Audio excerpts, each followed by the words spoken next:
into what amounts to a wildlife preserve.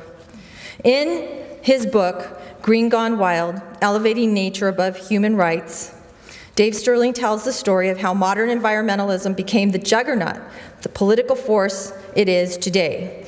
And he relates numerous real-life stories, many of them Pacific Legal Foundation court cases, of human lives, livelihoods, and private property lost through the Endangered Species Act.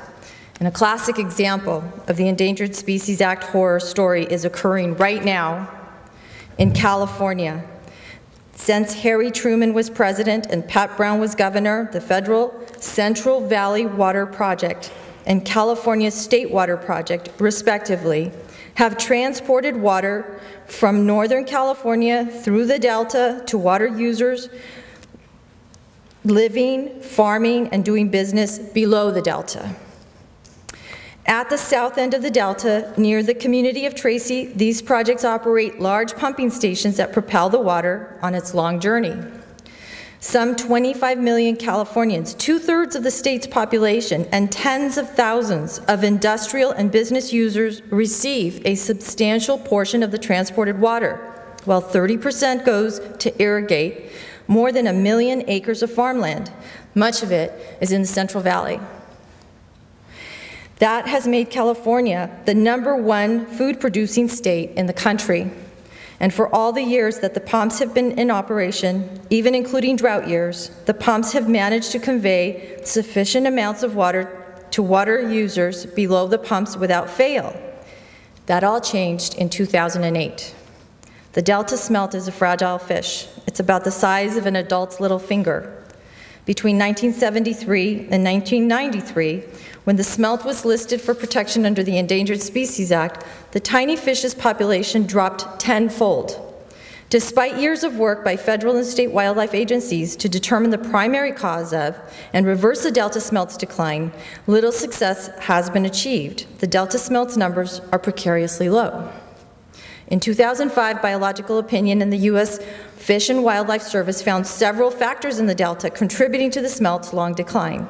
Among them are the diminished quality of the Delta water, including large amounts of ammonium from several communities, sewage water treatment facilities, especially Sacramento's, numerous invasive species, including the voracious Asian clam that consumes the smelt's food source, predator fish like striped bass that love to eat the smelt, and the pumps that propel Delta water south.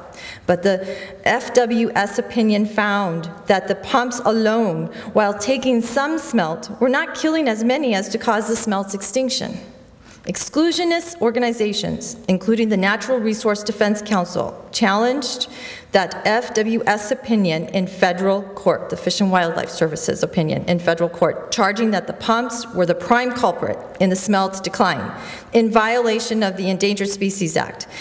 This lawsuit resulted in the Fish and Wildlife Service issuing a second biological opinion requiring the pumps to be shut off between December and March, the rainy season, when young smelt might be nearby and vulnerable to the pumps.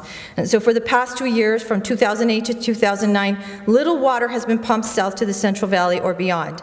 Instead, and this is key, millions of acres of feet of Delta water have bypassed the closed pumps, and they've been wasted into the Pacific Ocean for the purported purpose of protecting the Delta smelt. Water that would have been enormously helpful to water users below the pumps, especially farmers. As a result of the pump shut-off, Central Valley farmers have fallowed over half of the valley's agricultural acreage. They've abandoned thousands of acres of expensive and highly productive fruit and almond orchards. In 2009 alone, Central Valley farmers lost nearly $1 billion of income. Several thousand agricultural workers are without work, and many agriculture-based small businesses have shut their doors, and unemployment rates in some valley communities exceeds 40% now. Over 20 million people in Southern California who for over 4 decades have received Delta water for drinking, household business purposes, have already seen restrictions on their water use and may be facing rationing, not primarily due to the drought. We've had droughts before. But because of the cutoff water for the Endangered Species Act listed Delta smelt. It's ironic. It's an ironic twist, monitoring reports of the smelt's population during 2008 and 2009. It showed no improvement in its numbers as a result of shutting off the pumps. None. And even with the near-record precipitation that we've had in Northern California so far in 2010, the federal government is giving the Central Valley farmers only a fraction of their normal allocation. This while millions of acre-feet of delta water continue to bypass the pumps and be wasted into the Pacific Ocean. Republican candidates and voters must become informed about how the extreme green movement's enforcement of the Endangered Species Act lacks balance and common sense, leading to lost lives, livelihood, and property rights. And if we fail to challenge the extreme green agenda, drastic consequences like California's government-made water crises will become the norm. Indeed, the green movement has already taken us far away from the principles of limited government and individual freedom that the Constitution's framers gave us. And those are Dave Sterling's words. And I wanted to present for him because I thought it was important to set the table for these gentlemen and this distinguished panel of speakers. Where all the different presenters are going to present on different facets of this water crisis. And we're going to begin with Jim Verboon, who's going to talk about the Delta water systems, the problems with the the Delta water systems and water problems. He is a Central Valley walnut farmer, former Farm Bureau Water Committee chairman, past chairman of the State Farm Bureau Natural Resources Committee. And we will have time for questions afterwards, after all of the presenters. And so please write them down if you want to take notes. And we should have plenty of time for, for questions and answers, when all of our speakers have completed. So please welcome Jim Verboon. Jim.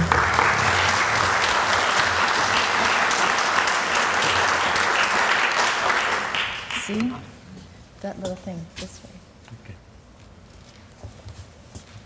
Thank you, Martha. I'm privileged to be here today. It's a little different. I would rather be out farming or salmon fishing, which is my favorite hobby that they've stopped me from doing both here lately. When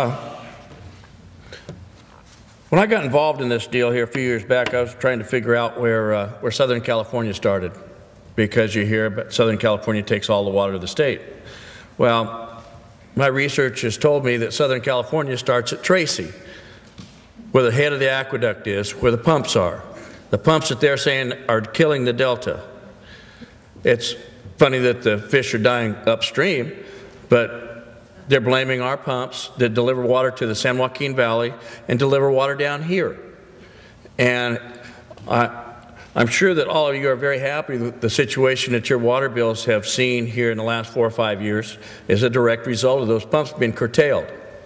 I'm sure you're equally satisfied with what you're seeing at the grocery store in the quality of the produce that you're receiving and the price of that produce, fruits and nuts that are coming from us is going skyrocketing because it's in short supply. Why is it in short supply? Because we have the greatest place to farm in the world. We have the best climate. Without water, we can't do anything. And when they take the water away from us, it also